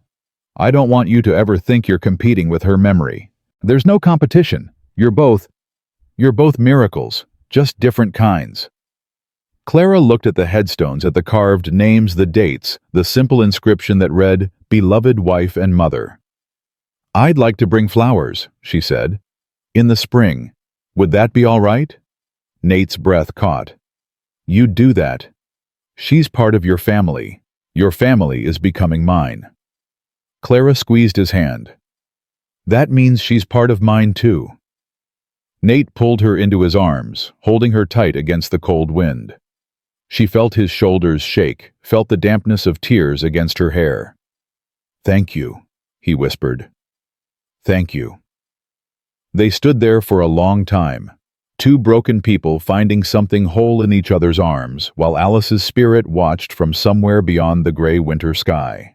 The first week at Iron Creek was chaos. The children ran wild, exploring every building, befriending every animal, pestering every ranch hand with endless questions. Will had adopted a barn cat that followed him everywhere. Grace had discovered the piano in the parlor and was teaching herself to play badly but with enthusiasm. Tommy spent hours in the stable, learning to brush horses from a patient old hand named Miguel. Even Josie was thawing. Clara found her one afternoon in the library, an actual library, with shelves of books reaching to the ceiling, running her fingers over the spines with something like reverence. "You like to read." Nate appeared in the doorway, watching her with gentle eyes. Josie startled, then composed herself. "We had 3 books back home. The Bible, a farming almanac, and a collection of poetry Mama's mother left her. Now you have hundreds." Nate crossed to the shelves, pulling down a volume. "This was Alice's favorite, Jane Eyre. Have you read it?" Josie shook her head, taking the book carefully. "It's about a woman who refuses to give up no matter what life throws at her." Nate smiled. "Reminded me of your mother, and now of you." Josie's suspicious mask cracked just for a moment. "Thank you, Mr. Dawson." "Nate, please." Or, he hesitated. "Whatever you're comfortable with. There's no pressure." That night at dinner, served in an actual dining room at an actual table with chairs for everyone, Josie spoke up unexpectedly. "Mr. Nate?" She stumbled over the name. Would you teach me about the ranch, the business side, I mean? The books and the planning and all that?" Clara looked at her daughter in surprise. So did Nate. "You want to learn ranch management? Mama always said women should know how to take care of themselves." Josie lifted her chin. "I figure that includes knowing how money works." Nate's face broke into a slow smile. I figure it does too. We'll start tomorrow. Clara felt something shift in her chest, another piece of the wall around her heart crumbling away. But not everything was easy. Sam struggled with his new role. At the homestead, he'd been the man of the house, responsible and essential. Here, surrounded by actual ranch hands doing actual work, he seemed lost. Clara found him behind the barn one evening, kicking at frozen clods of dirt, with more force than necessary. Want to talk about it? No. Too bad. Talk anyway. Sam kept kicking. I'm useless here. That's not true. Yes, it is. He finally looked at her, and she saw the tears he was fighting. Back home I mattered. I helped. Here I'm just a kid. You are a kid, Samuel. That's not a bad thing. It feels bad. His voice cracked. Daddy said I was the man of the house. He made me promise to take care of you and the little ones. But now what? Now there's someone else to do it. Sam's hands clenched. I ain't mad at Mr. Dawson. He's been good to us. But I don't know who I'm supposed to be anymore. Clara pulled her son close, feeling the tension in his young body. You're supposed to be 12 years old, she said quietly. You're supposed to make mistakes and learn things, and not have the weight of the world on your shoulders. She pulled back, meeting his eyes. Your daddy asked too much of you, baby. He didn't mean to. He didn't know he was dying, but he did. And I let you carry that burden because I was too broken to carry it myself. Mama, let me finish.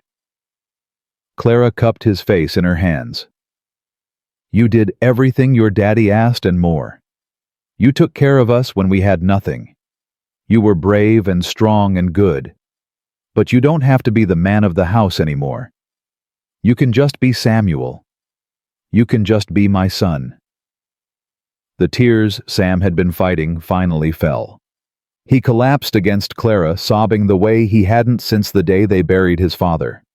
She held him until the sobs subsided, stroking his hair like she'd done when he was small. Nate wants to teach you ranching, she said eventually. Real ranching, not just survival. He says you've got good instincts. He said that. He did. Said you remind him of himself at your age. Clara smiled. Maybe you could let him teach you things, share what he knows. It won't replace what your daddy taught you. It'll just add to it. Sam was quiet for a long moment. Then he nodded. Okay, Mama, I'll try. That's all I'm asking. 2 weeks into their stay, the telegram came. Nate read it at the breakfast table, his face going pale. Clara watched him, her heart sinking. What is it? Harlan made bail. Nate's voice was flat. He's out. And according to the marshal, he's been making threats. What kind of threats? Nate didn't answer. He handed her the telegram. Clara read it twice, her hands shaking. He's coming here. He's coming here. Nate stood already moving. Jake, get the men together. We need to... Wait. Clara caught his arm. We need to think about this. There's nothing to think about. He's threatened my family. I'm going to... Our family. Clara's voice was quiet but firm. And going after him with guns blazing is exactly what he wants. He's trying to provoke you. Don't give him the satisfaction. Nate stared at her, breathing hard. Then what do you suggest? The law didn't work before. But Harlan's men took those papers. The evidence. Clara's mind was racing. What if there's more? Other ranchers he's threatened, other people he's hurt. If we could gather enough witnesses. The territorial marshal is already involved. But you said Harlan owns judges, owns lawmen. Clara leaned forward. What he doesn't own is public opinion.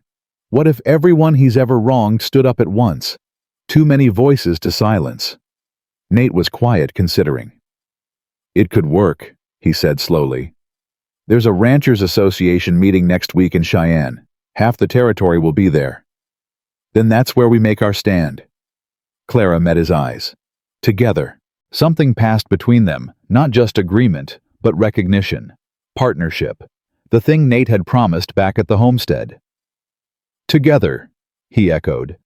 And despite everything, despite the danger and the fear and the uncertainty, Clara felt something she hadn't felt in a very long time. She felt ready. The Cheyenne Grand Hotel was packed with ranchers from every corner of the territory. Clara stood at the back of the meeting hall, her heart hammering. Beside her, Nate was rigid with tension, his hand resting on the small of her back, like he needed to touch her to stay grounded. "There's more people than I expected," she whispered. Word got out. Nate's jaw was tight. About Harlan. About what we're planning. Is that good or bad? We're about to find out. The association president, a heavy-set man named Crawford, banged his gavel for order. The crowd settled chairs, scraping voices fading to murmurs. "Before we begin regular business," Crawford announced, "I understand we have a special matter to address. Mr. Dawson." Nate stepped forward. Clara watched him walk to the front of the room, watched the way the crowd parted for him, some with respect, others with suspicion. "Gentlemen," Nate's voice carried clear and strong, "most of you know me, know my ranch, know I've never been one for politics or public speaking." A few chuckles rippled through the crowd. "But I'm here today because there's a cancer in this territory. A man who's been buying up land through intimidation, violence, and murder." Nate paused. "Victor Harlan." The room went silent. "That's a serious accusation, Dawson." A voice from the middle of the crowd. Clara recognized him. Harlan's lawyer, a weasel-faced man named Prescott. "It's a serious crime." Nate didn't flinch. "6 years ago, Harlan tried to force me off my land. When I refused to sell, his men cut my water rights, poisoned my cattle, and when that didn't work," his voice hardened, "they shot me, left me for dead. You have no proof. I have witnesses." Nate turned toward the door. "Mrs. Weston." Clara's legs felt like water, but she moved forward anyway. Every eye in the room followed her. "This woman found me bleeding in her wheat field," Nate continued. "She saved my life at great risk to herself and her 7 children. And when Harlan's men came looking for me, she lied to protect me." A widow's word against one of the territory's most prominent citizens. Prescott's voice dripped with contempt. "Surely you can do better than that." "I can." Nate nodded toward the door again. "Mr. Patterson." An older man stepped forward, rangy, weathered, with the look of someone who'd spent his life fighting the land for survival. "I'm Tom Patterson. Harlan bought my ranch 2 years ago." His voice shook with anger. "Bought it after his men burned my barn with my horses inside. Insurance wouldn't pay, said it was an accident. But I saw them. I saw them light the match." Another man stepped forward, then another, and another. "My brother disappeared after he refused to sell," one said. "Found his body in a ravine 3 months later. Sheriff called it an accident. Harlan's men beat my foreman near to death, said it was a warning. He bought up the water rights upstream, then charged us triple to use our own creek." One by one they came. Ranchers, farmers, townspeople, all with stories of intimidation, violence, threats. Clara watched the room transform, watched suspicion turn to anger, watched the tide begin to turn. Prescott was sweating now. "This is hearsay, unsubstantiated. Then substantiate this." A new voice. Everyone turned. Sheriff Miller stood in the doorway, flanked by 2 federal marshals. In his hand, he held a thick sheaf of papers. "What is the meaning of this?" Prescott demanded. "These are bank records, Mr. Prescott." Miller walked forward, his boots echoing in the silent room. "Records showing payments from Victor Harlan to various territorial judges, sheriffs, and politicians. Records showing fraudulent land transfers. Records showing—" He paused for effect. Payments to 3 men, currently serving time for the murder of Alice Dawson. The room erupted. Clara grabbed Nate's arm as he swayed. His face had gone white. "What did you say?" His voice was barely audible. "I said we have evidence linking Victor Harlan to your wife's death, Mr. Dawson." Miller's expression was grim but satisfied. "It wasn't fever that killed her. It was poison, and we can prove he ordered it." Nate's legs buckled. Clara caught him holding him upright as the world crashed down around them both. "He killed her." Nate's voice was hollow. "He killed Alice. And he's going to pay for it." Miller turned to the crowd. "Federal marshals have already arrested Harlan at his ranch. He won't be making bail this time." The cheering started somewhere in the back and spread through the room like wildfire. Men were shaking hands, slapping backs, crying with relief. But Clara only had eyes for Nate. "Come on," she said softly, guiding him toward the door. "Let's get you out of here." They found a quiet corner in the hotel lobby. Nate sat with his head in his hands, his shoulders shaking. 6 years, he kept saying. 6 years I thought it was my fault. That if I'd been there, it wasn't your fault. Clara knelt in front of him, taking his hands. "None of it was ever your fault." "He poisoned her, Clara. He poisoned my wife because she chose me over him." Nate looked up, and the devastation in his eyes broke her heart. "What kind of monster does that?" "The kind who's going to rot in prison for the rest of his life."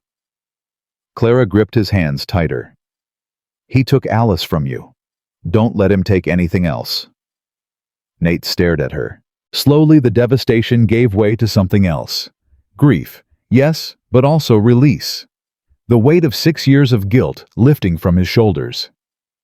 "She didn't die because I wasn't there." "No. I couldn't have saved her." "No." Clara's voice was fierce. "But you can honor her. By living. By being happy. By building the life she wanted for you." Nate pulled her into his arms, holding her so tight she could barely breathe. "I love you," he whispered. "God help me, Clara. I love you." Her heart stopped, then started again, racing. "Nate, you don't have to say it back. I know it's too soon. I just—" His voice broke. "I needed you to know. After everything I needed you to know." Clara pulled back, looked into his eyes, those blue eyes that had looked at her with such hope from the moment he'd woken in her cabin. "I love you too." The words came out before she could stop them, and the moment they did, she realized they were true. "You do?" Nate's voice was raw with hope. "I do." Clara laughed, a wet surprise sound. "Lord help me, I do." He kissed her then, right there in the hotel lobby with people streaming past and the world changing around them. And Clara kissed him back. The trial lasted 3 weeks. Clara sat in the courtroom every day, watching as witness after witness testified against Victor Harlan. The evidence was overwhelming: bank records, letters, confessions from his men in exchange for lighter sentences. But it was the testimony about Alice that broke him. The doctor who'd initially diagnosed fever took the stand. His hands trembling as he admitted that Harlan had paid him to falsify the death certificate. The servant who'd seen Harlan's man slipped something into Alice's tea. The midwife who'd noticed the strange symptoms and been threatened into silence. Nate sat rigid through all of it, his hand gripping Clara's so hard she thought her bones might break. When the verdict came guilty on all counts, including the murder of Alice Dawson and her unborn child, Harlan's mask finally cracked. "You think this is over?"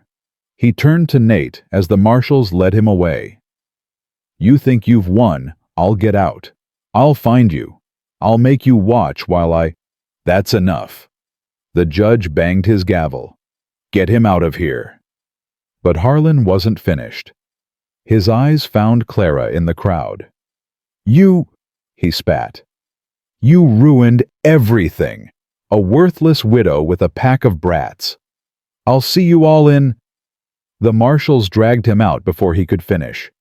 The courtroom erupted in applause. Clara sat very still, her heart pounding. Nate turned to her, his face a mixture of triumph and concern. "He can't hurt you. He'll never hurt anyone again." "I know." Clara took a breath. "But I think I need some air." She fled the courtroom, pushing through the crowd, not stopping until she reached the street outside. The cold hit her like a slap, clearing her head. "Mama." She turned. Josie stood behind her, her face worried. "I saw you leave. Are you okay?" Clara leaned against the building, suddenly exhausted. "I'm fine, baby. Just a lot to take in." Josie moved closer, hesitant. "He's really going to prison for good." "For good. He'll never hurt anyone again." Josie was quiet for a moment. Then slowly she reached out and took Clara's hand. "I was wrong about Mr. Dawson." Clara looked at her daughter in surprise. "What?" "When he first came, I was so angry." Josie's voice was thick. "Angry at him for needing help. Angry at you for giving it. Angry at Daddy for dying and leaving us." She blinked hard. "But I was wrong." "Josie." "He loves you, Mama. Really loves you. I can see it in the way he looks at you, the way he talks about you." Josie met her mother's eyes. "And you love him too, don't you?" Clara felt tears threatening. "Yes, baby, I do." "Then marry him." Josie's voice cracked. "Marry him and be happy. You deserve to be happy." Clara pulled her daughter close, feeling the sobs shake Josie's thin frame. "I thought you'd hate me," Josie whispered, "for being so awful to him. I could never hate you. Never. I was so scared, Mama. Scared of losing you like we lost Daddy. Scared that if you loved someone else, there wouldn't be room for us anymore." "There's always room for you." Clara pulled back, cupping Josie's face. "All 7 of you. Nothing changes that. Not Nate, not marriage, not anything. You're my heart, Josephine. You and your brothers and sisters. Everything else is just extra." Josie laughed through her tears. "Good extra. The best extra."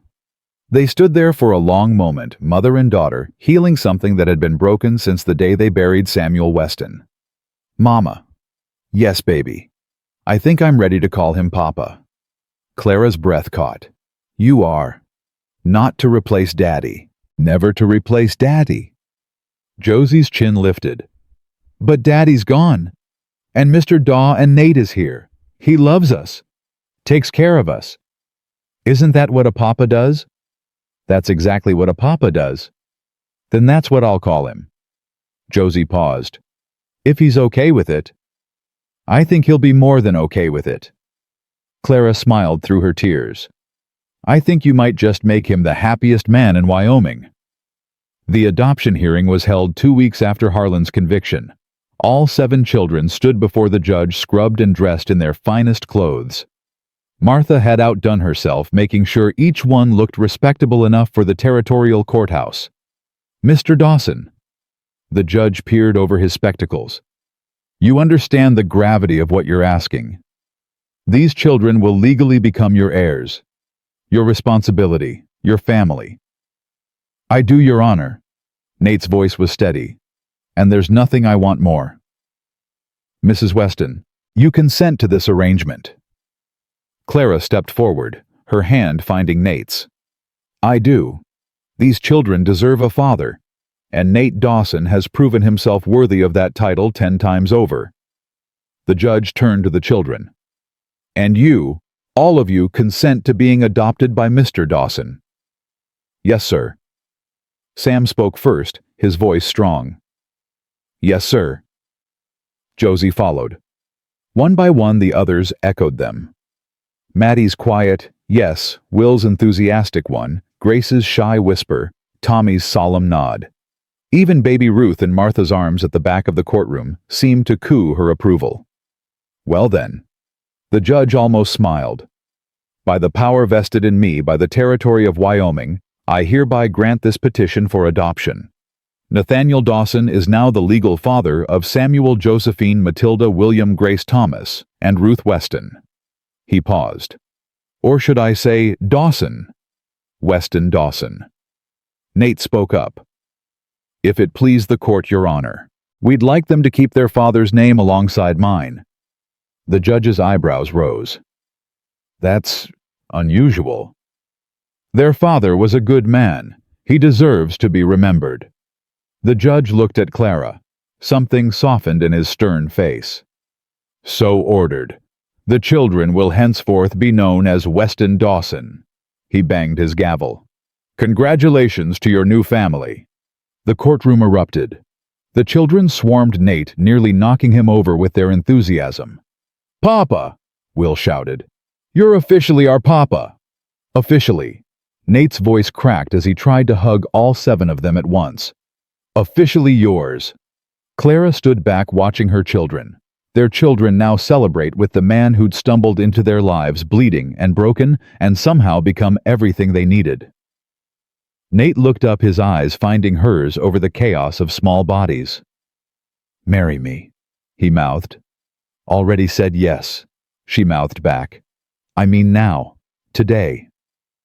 Her heart stopped. The judge is right here. Nate continued, stepping toward her. The children are here. Everyone we care about is here. He took her hands. Why wait? Because, Clara's mind raced. Because I don't have a dress. Because we haven't. Do you love me? Yes. Do you want to spend your life with me? Yes, but... Then marry me. Right now. Right here. Nate's eyes were bright with tears. Life's too short, Clara. We both know that better than most. I don't want to waste another day not being your husband. Clara looked at her children, all of them watching with wide eyes and hopeful faces. Mama, Josie said softly. Say yes. Say yes, Mama. Will bounced on his toes. Say yes. One by one the other children joined in. A chorus of little voices pleading for the happy ending they'd all earned. Clara turned back to Nate. This man who'd changed everything. Who'd given them hope when they had none. Who'd loved her children as his own before the law ever made it official. Yes, she said. Yes, I'll marry you. Right now. The judge was already rising from his bench, a genuine smile breaking across his weathered face. Well then, he said. Seems I've got one more ceremony to perform today. Everyone gather round. It wasn't the wedding Clara had imagined. No white dress, no flowers, no church with stained glass windows. Just a courthouse in Cheyenne with 7 children serving as witnesses and a judge who kept having to pause because someone was crying. Usually Will, who insisted he wasn't crying, he just had dust in his eyes. But when Nate slipped Samuel's ring onto Clara's finger, the same ring he'd been holding onto since she'd given it to him that night in the cabin, she knew it was perfect. I now pronounce you man and wife. The judge beamed at them. You may kiss your bride, Mr. Dawson. Nate kissed her soft and sweet with promise instead of passion, while their children cheered around them. Hello, Mrs. Dawson, he whispered against her lips. Hello, Mr. Dawson. Clara smiled. Ready to go home? I've been ready since the moment I woke up in your cabin. They left the courthouse as a family, 2 parents, 7 children, and a future that stretched out before them like the Wyoming sky. 1 year later, Clara stood in the kitchen of Iron Creek Ranch watching spring unfold through the window. The house had changed in the months since they'd arrived. Children's drawings hung on the walls. Toys scattered the hallways. Laughter echoed through rooms that had been silent for 6 years. Mama, Will's voice carried from outside. Papa says to come see the new foal. Clara wiped her hands on her apron and headed for the door. In the paddock, Nate stood surrounded by children, all 7 of them, plus the 3 Anderson kids from the neighboring ranch who'd become permanent fixtures at Iron Creek. Look at her, Mama. Grace's eyes were huge. She's so tiny. She's beautiful. Clara moved to stand beside Nate, feeling his arm slip around her waist. Does she have a name yet? We were thinking Hope, Sam said, because that's what she represents. New beginnings and all that. Clara looked at her son, 14, now tall and strong with his father's determination and Nate's quiet confidence. He'd grown so much this past year. They all had. Josie had thrown herself into learning ranch management, spending hours with Nate going over books and breeding records. She'd announced last month that she intended to run Iron Creek someday, and no one had doubted her for a second. Maddie had found her calling with the animals, developing an almost magical ability to calm even the most skittish horse. Miguel called her his best apprentice. Will had become Nate's shadow, following him everywhere, absorbing everything. He still asked too many questions. But now they were good questions. Questions about ranching, about leadership, about being a man. Grace had blossomed at school, making friends for the first time in her life. Tommy had finally stopped having nightmares. And Ruth, their baby. Ruth had taken her first steps just last week, toddling toward Nate with arms outstretched, calling him Papa as clearly as any of the others. You're thinking deep thoughts. Nate's voice was soft in her ear. Just remembering. Remembering what? The morning I found you. Clara leaned into his warmth. I was burying our last chicken, wondering how I was going to feed 7 hungry children, and then you showed up bleeding in my wheat field. Best thing that ever happened to me getting shot. Clara laughed. That's a terrible thing to say. It's true, though. Nate turned her to face him, his hands warm on her shoulders. If Harlan's men hadn't shot me, I never would have ended up on your property. Never would have met you. Never would have... He gestured at the children at the ranch, at the life they'd built. Never would have had any of this. God works in mysterious ways. He certainly does. They watched the children fuss over the new foal, their voices blending into a happy chaos that had become the soundtrack of Clara's life. I have something to tell you, she said quietly. Nate went still. Good something or bad something? Good, I think. Clara took a breath. I'm pregnant. The silence stretched for 1 heartbeat, 2. Then Nate let out a whoop that startled the horses and sent the children running toward them. What happened? Sam demanded. Is everything okay? Everything's perfect. Nate grabbed Clara and spun her around, laughing. Everything's absolutely perfect. Papa, what? Josie's eyes went wide. Mama, are you... Clara nodded, tears streaming down her face. You're going to have a baby brother or sister. The children's reaction was everything she could have hoped for. Will declared he wanted a brother. Grace insisted on a sister. Tommy just wanted to know if the baby would be big enough to play with soon. Josie hung back watching. Clara moved toward her, suddenly uncertain. Is this okay? Josie's face crumpled, and then she was in Clara's arms, hugging her tight. I'm so happy for you, Mama, she whispered. So happy for all of us. That evening, after the children were finally asleep, Clara and Nate sat on the porch swing watching the stars come out. Scared? He asked. Terrified. Clara's hand rested on her still flat stomach. I'm not as young as I was. You're perfect. I'm 35 years old with 7 children and a ranch to help run. Like I said. Nate pulled her closer. Perfect. They swung in comfortable silence, listening to the night sounds of the ranch horses shifting and the barn cattle, lowing in the distance, the creek murmuring its endless song. I talked to Alice today, Nate said suddenly. Clara looked up at him. You did? Told her about the baby, about how happy I am. He paused. Thanked her for leading me to you. You really believe she did?